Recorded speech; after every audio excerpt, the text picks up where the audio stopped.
Bonjour, j'aurais aimé être parmi vous pour unir nos actions pour les actions locales en Afrique. Mais aujourd'hui, plus de la moitié de la population mondiale vit en zone urbaine. Et même si elle ne couvre que 2% de la surface terrestre, nos villes concentrent la majorité des émissions de gaz à effet de serre. La croissance démographique va amplifier ce phénomène de concentration urbaine.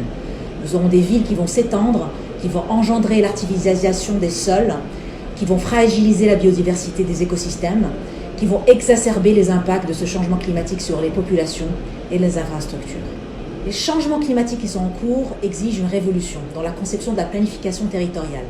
Il ne faut plus se contenter d'évaluer les impacts environnementaux des projets.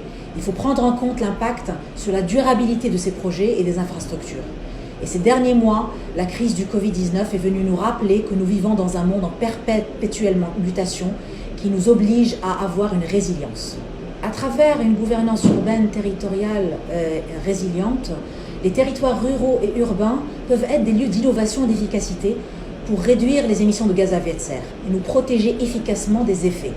Nous devons avoir une agriculture résiliente, des modes de transport durables, une bonne gestion des déchets et des eaux pluviales, une inclusion et une mixité fonctionnelle. Nous sommes certains que toute action climatique non territorialisée sera vouée à l'échec.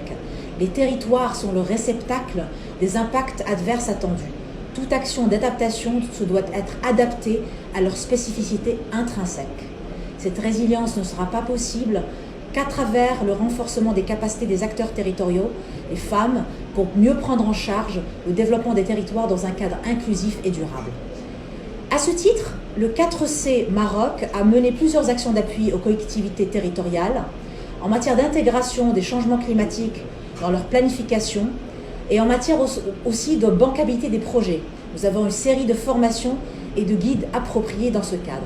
Le 4C a procédé au lancement de sa première masterclass africaine en septembre dernier. C'est une formation de haut niveau sur les différents enjeux des changements climatiques qui regroupe plus de 150 jeunes espoirs africains de 27 pays du continent.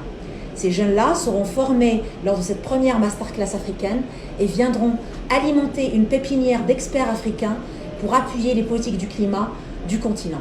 Merci beaucoup.